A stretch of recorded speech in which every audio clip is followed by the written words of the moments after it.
Welcome back, America. Yesterday, a congressman said, let me be clear, I do not believe we have a China problem. I believe we have a Chinese Communist Party problem. And I actually think in many ways, at least on the Armed Service Committee, we are dealing with it well. That congressman is Representative Mike Gallagher of Wisconsin. He joins me this morning. Good morning, Congressman. Welcome. No small talk today. It's the 30th anniversary of the massacre in Tiananmen Square. What were you talking about yesterday and with whom?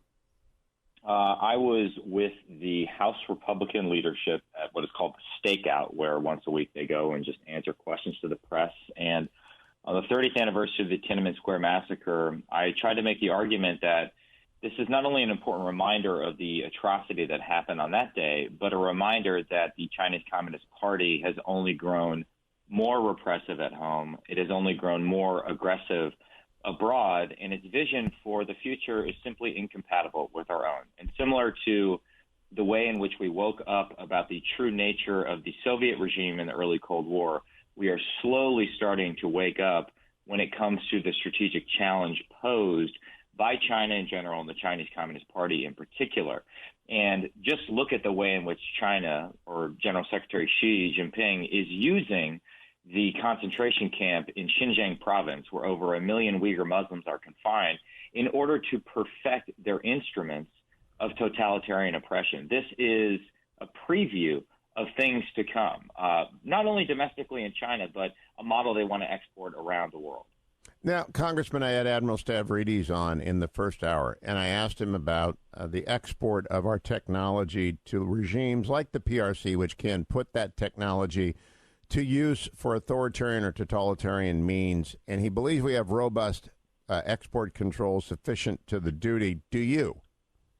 I do not think we have robust enough export control regimes. It's why myself and Senator Cotton have proposed legislation that would tighten the export controls we have when it comes to critical technologies that could be used by Chinese telecommunication companies like Huawei, ZTE. It's why last year, I introduced legislation that would deny the U.S. government from conducting business with Huawei and ZTE. It's why I've been supportive of President Trump's recent executive order to the effect of us not doing any business in our domestic markets with Huawei and ZTE, precisely because I believe that these companies cannot be disconnected from the Chinese Communist Party itself. There's incredible counterintelligence concerns involved, and there is a law, a 2017 national security law, that requires any Chinese company to surrender information to the Chinese Communist Party upon request.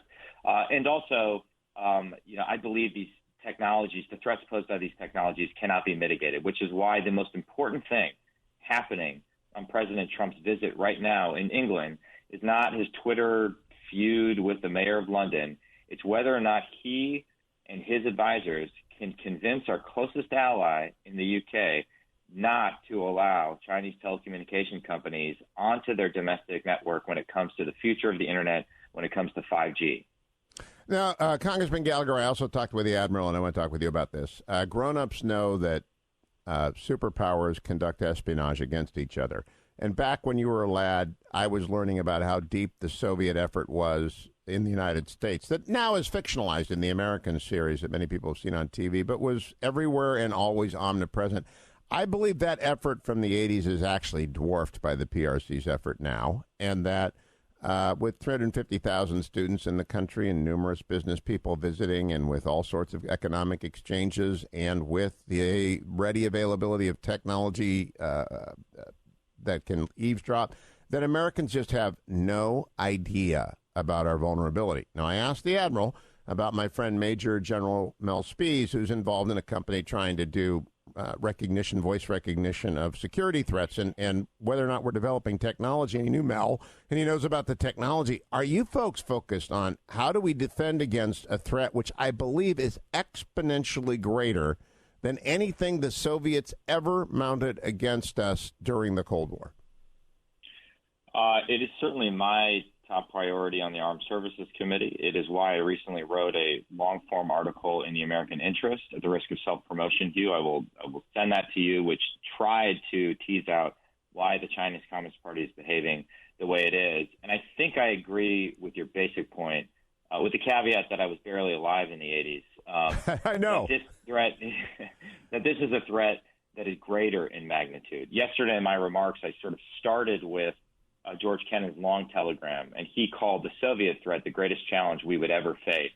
Well, I think this is a challenge of equal scope, if not greater scope, if for no other reason than General Secretary Xi Jinping has studied what the Soviets did wrong very intensely.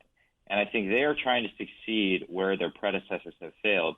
And it is their belief, and it almost takes on a religious quality at times, that technology is the means by which they can succeed where communist predecessors have failed.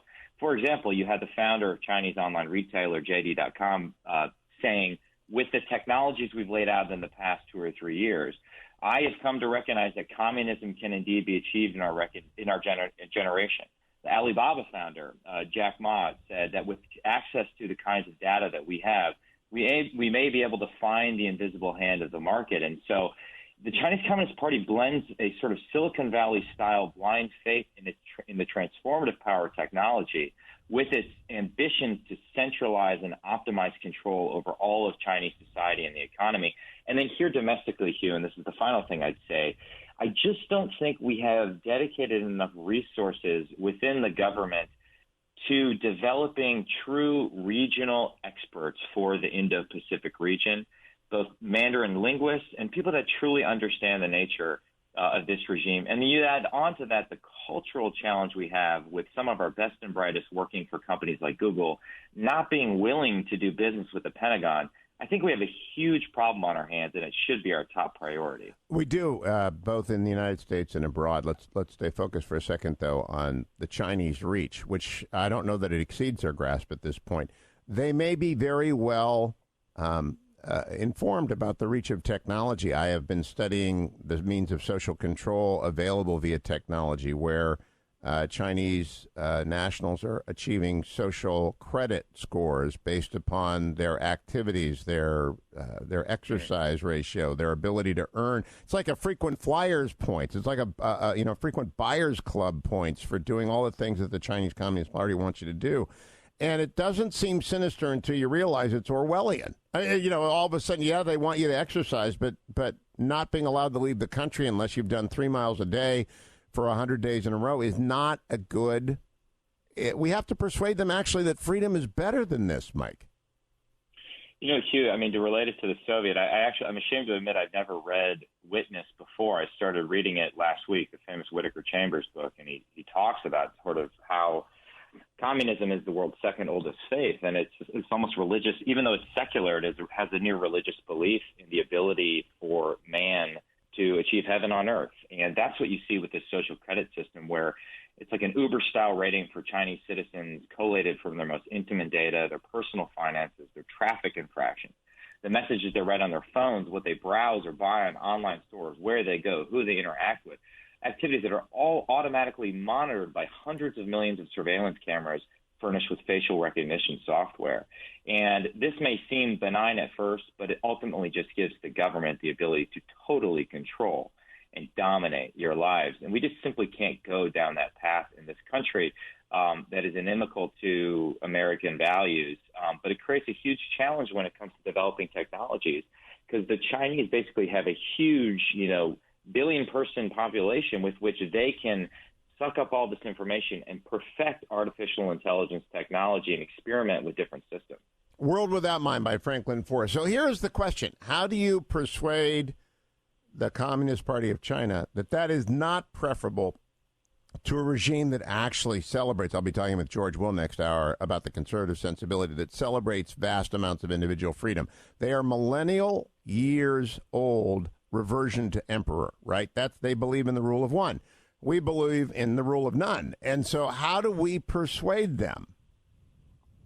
I don't know if they are persuadable. I believe by containing them vigilantly and strongly over the next few decades, perhaps effectuate a change within the Chinese domestic politics, but it's not something that's going to happen overnight. But right now, they combine a historical view that puts China at the center of the universe with their own history as a united front organization conducting espionage and organizations and spying on their own citizens and subverting institutions, with a view of the United States that we need to be displaced from the Indo-Pacific region in a way that I find it very unlikely that they're going to moderate their behavior in the short term. So we have to stand up to that.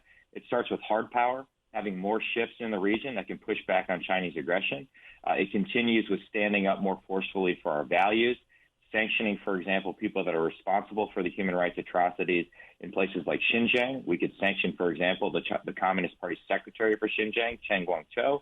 And it also continues by building up our alliance structure around the world. In that effort, two countries are going to be particularly important, in addition to Japan and Australia and our closest allies in the region. Vietnam and India are who I'm thinking of as perhaps the two most important partnerships that we need to cultivate over the next 2 decades. On that note, Representative Mike Gallagher, thanks for a serious talk yesterday. I'll look for that link to the American Interest. It's never wrong to self-promote when that which is being self-promoted is in the public interest. I appreciate it.